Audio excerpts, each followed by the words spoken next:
नमस्कार, मैं विकास और आप देख रहे हैं दैनिक सवेरा टीवी। और आज हमारे साथ जुड़े हैं विश्व हिंदू परिषद, बजरंग दल और तमाम हिंदू जो सामाजिक संस्थाएं हैं उसमें प्रदेश स्तर के नेता रहे हैं। रणवीर भाटिया जी हमारे साथ जुड़े हैं। आइए उनसे जानने की कोशिश करते हैं। लगातार एक पोस्ट जारी हुई है, सोशल मीडिया के अकाउंट पर वायरल हो रही है कि उन्होंने जो भाजपा के प्रत्याशी हैं करनाल विधानसभा के जगमोहन आनंद जी, उन्होंने जिला अध्यक्ष होते हुए वो अहंकारी कहा उन्हें। उसका मुख्य कारण क्या रहा, आइए उनसे जानने की कोशिश करते हैं इस बारे में। सर, सबसे पहले नमस्कार, दैनिक सवेरा टीम में आपका बहुत बहुत स्वागत है। सर, हाँ। एक सोशल मीडिया पे एक पोस्ट वायरल हो रही है कि जगमोहन आनंद जी जब जिला अध्यक्ष थे तो आपने अहंकारी कहा उन्हें। दैनिक सवेरा की टीम और विकास जी, आप सबका बहुत बहुत धन्यवाद। ऐसा है, ये मैंने नहीं कहा। ये अगर करनाल की जनता का आप सर्वे करोगे तो हर आदमी बोलेगा, क्योंकि वो उन्होंने ठीक से ढंग से बात हजारों लोगों से नहीं की, कार्यकर्ताओं से नहीं की। इसलिए कार्यकर्ता निराश, हताश है, और उसी कार्यकर्ताओं की लिस्ट में मैं भी हूँ। तो क्या लगता है, सत्ता के मोह में गर्दन ऊंची हो गई थी उनकी? ऐसा ही हो सकता है, क्योंकि देखो, जब आदमी बड़ा पेड़ होता है तो उसको झुक के रहना चाहिए। अब जो इन्होंने अभी टिकट के बाद जो बैठक हुई उसमें आंखों में आंसू जो इनके आए, अगर इन्होंने कार्यकर्ताओं का मान सम्मान किया होता तो कार्यकर्ता और प्रत्याशी दोनों खुश होते। लेकिन इन्होंने ऐसा नहीं किया, इसीलिए ये सब परेशानियां आ रही हैं। और सोशल मीडिया आपका, आप देख लीजिए, और जहाँ भी प्रत्याशी का नाम आता है तो लोग क्या लिख रहे हैं, हार निश्चित, हार हार। आप भी देख रहे हैं, मैं भी देख रहा हूँ। तो सर, जैसे ही इनको प्रत्याशी घोषित कर दिया था करनाल विधानसभा का, उधर से रेणु बाला गुप्ता की बात करें, चाहे अशोक सिकीजा जी की बात करें, कई अन्य नेता भी हैं, अब आपकी बारी आ चुकी है कि ऐसा क्या हो गया कि सब इनके खिलाफ ही उतरे पड़े हैं? देखो, पार्टी अंदरूनी सर्वे करवाती है। अब अंदरूनी सर्वे, मैंने पोस्ट भी डाली थी, अंदरूनी सर्वे या तो पार्टी तक नहीं पहुंचा या ऊपर ऊपर से हो गया। तो ऐसी पोस्ट मैंने 4-5 दिन पहले डाली थी, क्योंकि कार्यकर्ताओं के फ़ोन आ रहे थे। अब कार्यकर्ता को हम ही भेजते हैं, जाओ जी भाई साहब मेरा नाम लेके वहाँ से काम करा लो, कहने का मतलब या मेरी बात करा देना। और मुझे इन्होंने जो जिला अध्यक्ष या मीडिया कोऑर्डिनेटर रहते हुए, इन्होंने बहुत ज़्यादा कार्यकर्ताओं से बात नहीं की। तो अब हमें ये लगता है कि अगर ये जीत गए तो कार्यकर्ता जो हमारे पास आएंगे या किसी के पास भी जाएंगे, पार्षदों के पास जाएंगे, इनके पास आएंगे, तो कोई गारंटी नहीं है कि ये बदल चुके हैं या नहीं। तो सर, जो रोने का जो जैसे आंसू आ गए थे एक मीटिंग में, तो क्या लगता है कि ये सब ढकोसले या नकली हैं? नहीं नहीं, ऐसा नहीं मैं कह रहा। कार्यकर्ता जब सोशल मीडिया पे पोस्टें इतनी आई, इतनी पोस्ट आई सोशल मीडिया पे, कि मुझे लग रहा है उसी का कारण था। भी सोशल मीडिया पे मेरी इतनी खिलाफत है, मुझे लग रहा है इसीलिए वो रोए। तो सर, जैसे ही कल रेणु बालाजी की मीटिंग है, अशोक सिंघल जी की मीटिंग है कि ये फैसला ले सकते हैं, पूर्व मुख्यमंत्री मनोहर खट्टर जी भी उनके घर पे आए, मौजूदा मंत्री नायब सिंह सैनी भी जी उनके आए, उन्होंने 3 दिन का समय मांगा। तो क्या लगता है, क्या हो सकता है इसमें? देखो जी, मैं एक्चुअली राजनीतिज्ञ नहीं हूँ, मैं एक आम, आपकी तरह एक आम नागरिक हूँ। और राजनीति मेरा विषय नहीं रहा, ना मैं राजनीति में रहा, मैं सामाजिक धार्मिक संगठनों में रहा हूँ। इसलिए ये जो राजनीति चल रही है ये नहीं मैं जानता। लेकिन मेरी जो पीड़ा है, जो मेरे को गुस्सा आया, यहाँ तक मैंने स्टेप उठाया, ये पीड़ा ये है कि कार्यकर्ता जो 40 साल से जो लोग टिकट मांग रहे हैं या जिनकी छवि जबरदस्त है, मैं नाम ही ले देता हूँ, मान अशोक सखीजा जी हैं, 40 साल से समर्पित कार्यकर्ता टिकटें मांग रहे हैं, उनकी अनदेखी हो रही है। मगर वो तो 57 साल से कह रहे हैं। ऐसा 57 साल से तो वो कह रहे हैं कि मैं राजनीति में आया, टिकट उन्होंने पहली बार 1991 में मांगी थी, जहां तक मेरी नॉलेज है। 1991 में, 96 में, हर 5 साल बाद मांग रहे हैं वो, उनका नाम भी होता है, लेकिन उनको टिकट कभी नहीं मिली। तो सर, राम मंदिर का मुद्दा चला, आप भी उसमें शामिल थे, तो क्या कुछ हुआ उस समय? ऐसा, देखो 1990 में वहाँ मुलायम सिंह की सरकार थी, परिस्थितियाँ विपरीत थी, लेकिन उस समय मैं कार्यकर्ता था संघ का, बजरंग दल, संघ परिवार, हिंदूवादी संगठन लाखों की संख्या में निकले, हम भी निकले। छोटी उम्र थी 16 साल की और 11वीं का स्टूडेंट था मैं, लेकिन आत्मा हिंदूवादी थी तो गुस्सा आया भी कि राम मंदिर ही नहीं बनेगा, राम के देश में राम मंदिर नहीं बनेगा, तो गुस्सा आया तो निकल पड़े।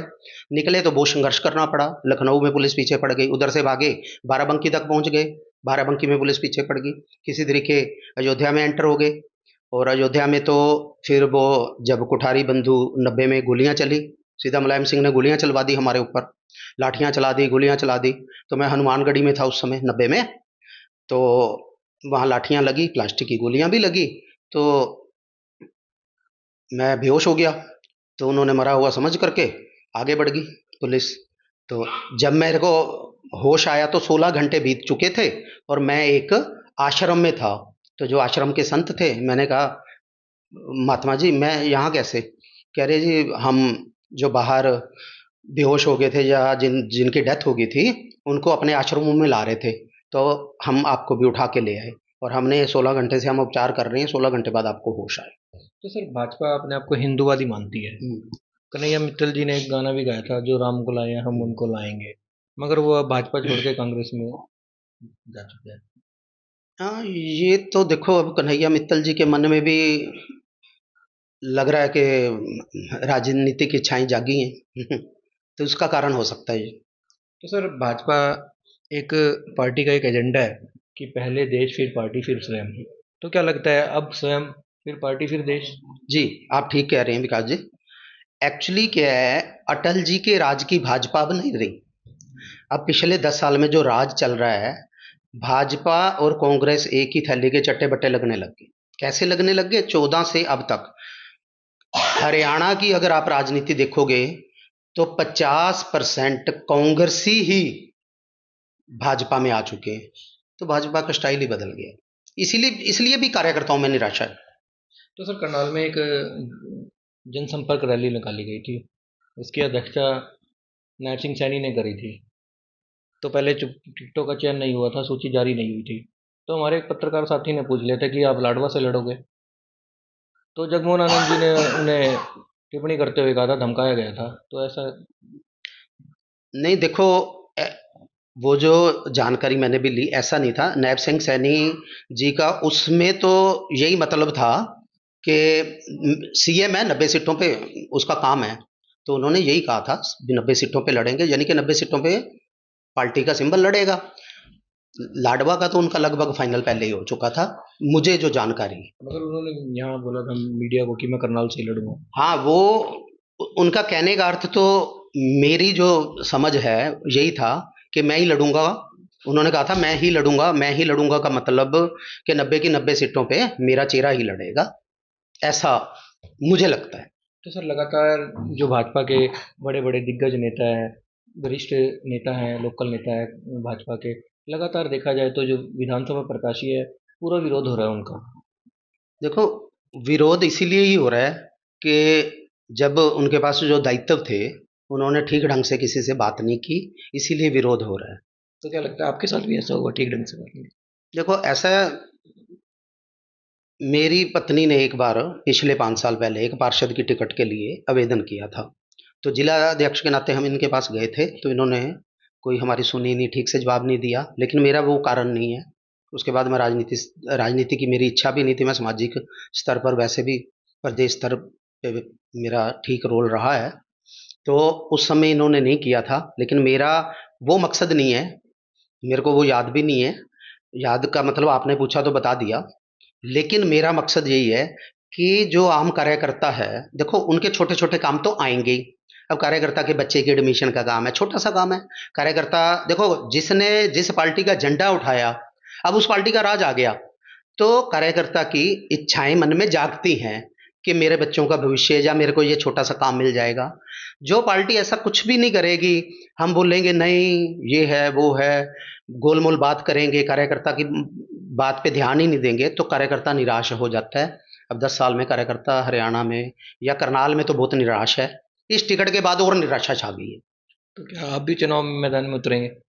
जी, मैं चुनाव मैदान में उतरूंगा, लेकिन उसमें मैंने अपना आपसे पहले भी बताया है कि पुराना कार्यकर्ता जो अशोक सुखीजा जी हैं, या कोई मिलनसार कार्यकर्ता, जैसे संजय बठला जी ओएसडी रहे हैं, प्रतिनिधि रहे हैं विधानसभा के, तो मैंने देखा है कि कार्यकर्ता का मान सम्मान करने में ये बहुत बढ़िया रहे। और संजय बठला जी ने तो सबको पानी, चाय, प्यार, मान सम्मान, फोन करने, काम हो ना हो, कार्यकर्ता की संतुष्टि करके कार्यकर्ता को भेजना, ये प्राथमिकता होनी चाहिए जब हमारे पास सत्ता होती है। क्योंकि हम कार्यकर्ताओं से ही भाजपा बनी है, कोई भाजपा ये नहीं है अभी नेताओं से बनी है। अब नेताओं से भाजपा बनाने की कोशिश की जा रही है। किरण चौधरी की आती है और मुझे लग रहा है कि 24 घंटे में राज्यसभा में पहुंच जाती है। क्या मजाक है। वहां जो किरण चौधरी के एरिया के 30 साल से झंडा उठा रहे हैं, जब बीजेपी का कोई झंडा नहीं उठाता तो तब से भी तो उठा रहे होंगे ना। आज वो कितना दुखी होगा भी यार, ये क्या हो रहा है। बाहर से कोई भी आया, मैं एक और सोनीपत का उदाहरण ले लो, एक मेयर बाहर से शामिल कराया जाता है, उसको टिकट, कांग्रेस का मेयर है। तो मुझे लग रहा है आप 10 साल से सत्ता में रहे, क्या आप नेतृत्व नहीं खड़ा कर पाए। तो नेतृत्व खड़ा करके अपने कार्यकर्ताओं को नेता बनाए, ये कमजोरी रही है इस पार्टी की, नेता नहीं बना पा रहे। वही बात हो गई फिर वो, जैसे कि अब मतलब सत्ता का लालच हो गया, कुर्सी का लालच हो गया, इसलिए लगातार ये चीजें हो रही है जैसे कांग्रेस में होती आई है। जी, मैंने पहले भी कहा कि भाजपा का कांग्रेसीकरण ही हो चुका है। अब भाजपा अटल जी के राज में जो सिद्धांतों पे चलती थी वैसे सिद्धांतों वाली पार्टी मुझे लग रहा है नहीं रही। तो अब आखिरी आखिरी जो सवाल है आपसे, या किसी का सपोर्ट करेंगे आजाद उम्मीदवार का, या खुद चुनाव लड़ेंगे? ऐसा है, अगर पुराना कार्यकर्ता यानी कि मान लो अशोक सुखीजा जी आते हैं तो मैं नहीं लड़ूंगा, मैंने पहले भी बोला है। हाँ, अगर वो नहीं आते तो मैं लड़ूंगा।